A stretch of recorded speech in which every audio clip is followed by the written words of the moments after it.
Namaku Ima. Malam ini aku akan menceritakan pengalamanku yang pernah aku alami dulu. Namun sampai saat ini masih teringat di pikiranku. Saat itu aku sedang dalam pelantikan di sebuah kampus yang bertempat di sebuah rumah dataran tinggi yang tidak bisa aku sebutkan lokasinya.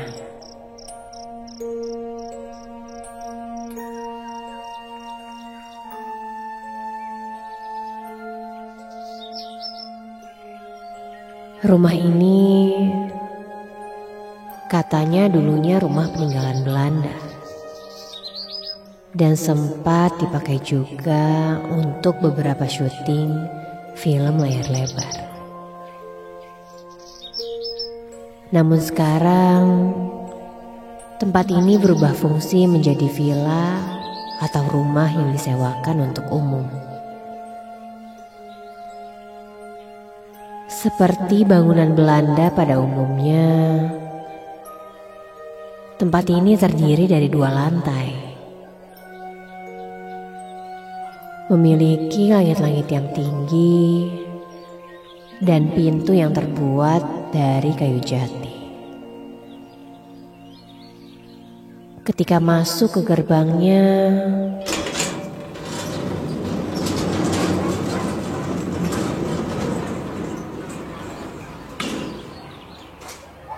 sebuah taman hijau dengan ayunan, dan juga ada sebuah rumah pohon di dekat pohon yang sangat besar.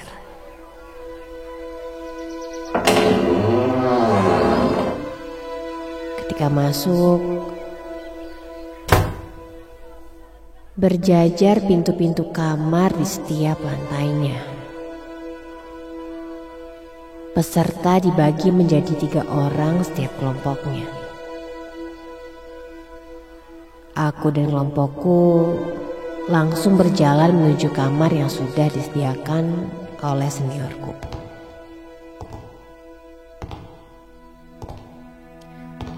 Sebuah kamar paling pojok. Ketika aku masuk, dari kamar ini ada sebuah jendela dengan pemandangan bagus menyambut kami. Cukup senang rasanya, karena kamar yang kami tempati memiliki pemandangan yang sangat bagus. Jadi bisa menjadi tempat istirahat yang sangat pas setelah melakukan ospek, pikirku.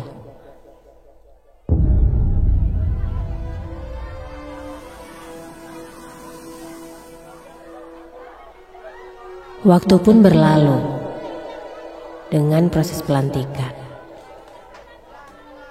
Jika dilihat dari jadwal yang sudah dibuat, akan ada jurit malam saat itu. Tentunya aku sudah menyiapkan fisik dan mentalku.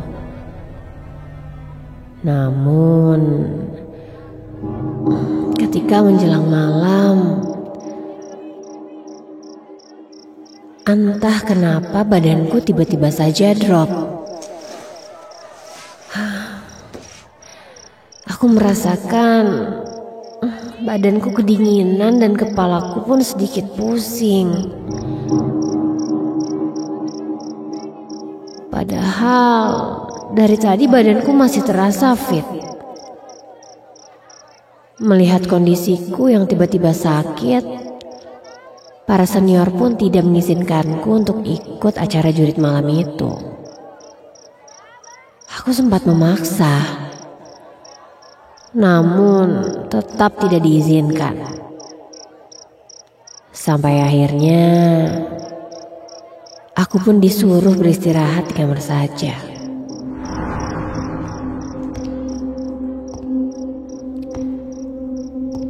Aku diantar ke kamar dan menunggu di sana.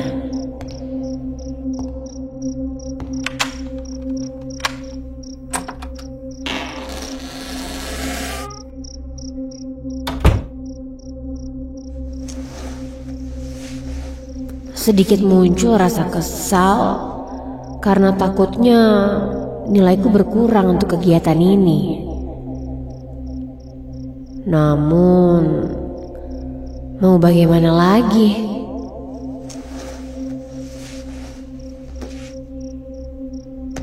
Di dalam kamar, aku kali ini hanya bisa terduduk diam di atas tempat tidur. Suasana pun sangat hening. Telingaku sedikit berdengung karena sakit. Namun, tiba-tiba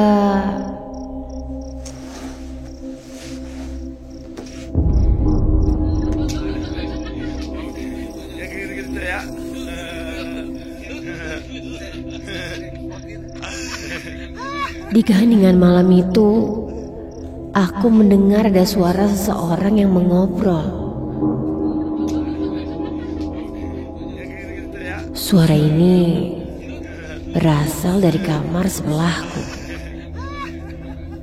Oh, ternyata ada juga yang tidak ikut acara jurit malam.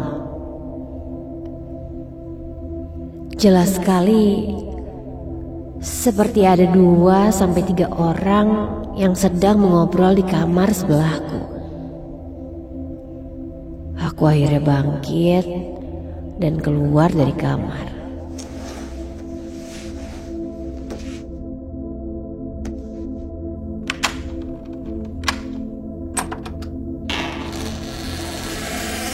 Aku mencoba mengintip ke sekitar.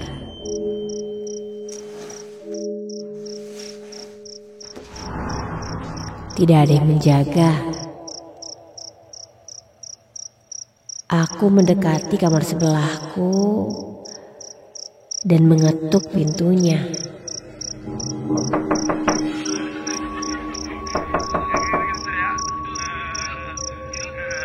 Dan tiba-tiba obrolan mereka pun berhenti.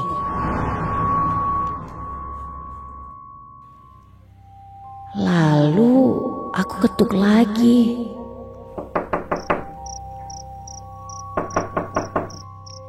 Hai, ini Ima.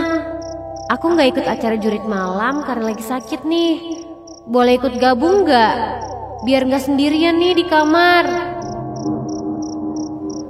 Ucapku. Sesaat aku mendengar suara beberapa langkah mendekati pintu kamar ini. Dan gagang pintu ini kini bergerak-gerak. Dan pintu pun terbuka. Namun, ketika pintu terbuka,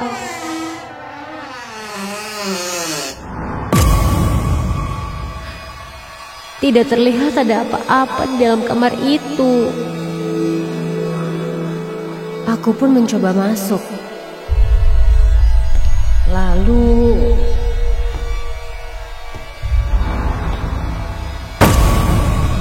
ada yang menutup pintu. Di dalam kegelapan itu, aku merasakan ada seseorang yang berdiri di belakangku. Tiba-tiba sebuah tangan memegang punggungku dan mendorongku maju. Aku pun berjalan, maju perlahan di dalam kegelapan itu. Sama sekali tidak bisa melihat apa-apa. Namun, jelas hembusan nafas seseorang di belakangku bertiup di pundakku. Hei, ini siapa? Jangan jahil dong. Lalu, kali ini terasa kedua tangannya memegang pundakku. Kok gelap-gelapan gini sih? takut ketahuan senior ya? Kataku. Namun tidak ada jawaban apa-apa. Di dalam hatiku, aku mulai bertanya-tanya ini siapa. Sampai kali ini tercium sesuatu yang menyengat di hidungku. Seperti bau busuk. Ini seperti bau bangkai. Iya. Aku sangat yakin ini seperti bau bangkai. Kini tercium pekat di hidungku dan tiba-tiba seketika suasana di kamar itu menjadi lebih dingin. Guys, ya udah kalau gitu gue balik lagi ke kamar aja ya. Lagi dan lagi tidak ada jawaban juga. Penasaran, aku pun mengeluarkan handphoneku, mencoba untuk menyalakan flash dari HP-ku. Dan ketika aku nyalakan,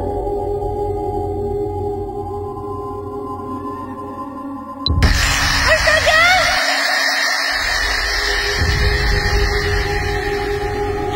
Kali ini terlihat sangat jelas wajah-wajah orang yang berada di kamar ini.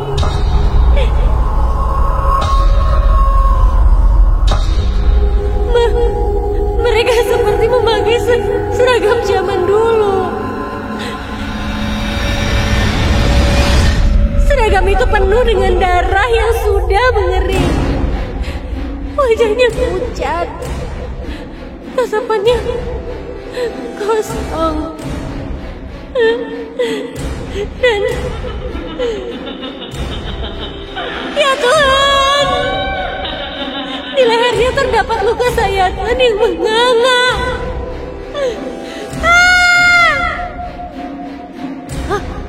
Aku benar-benar tidak bisa berkata-kata.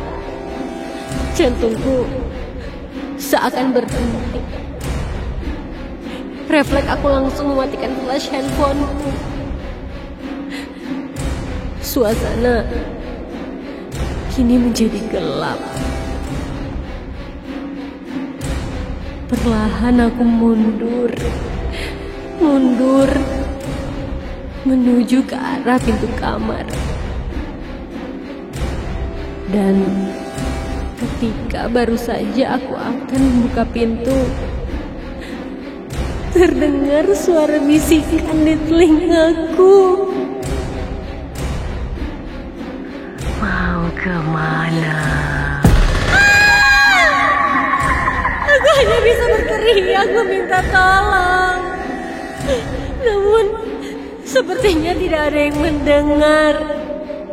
Sampai aku pun merasa pusing.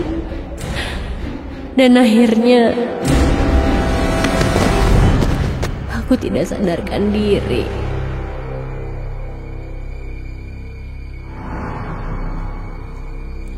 Esoknya ketika aku terbangun, aku sudah bersama beberapa seniorku dan juga teman sekelompokku.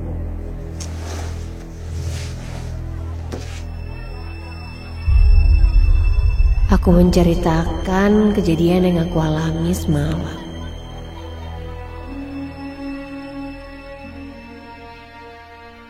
Dan kakak seniorku pun bilang kalau kamar di sebelahku itu memang kosong, tidak ada yang menempati.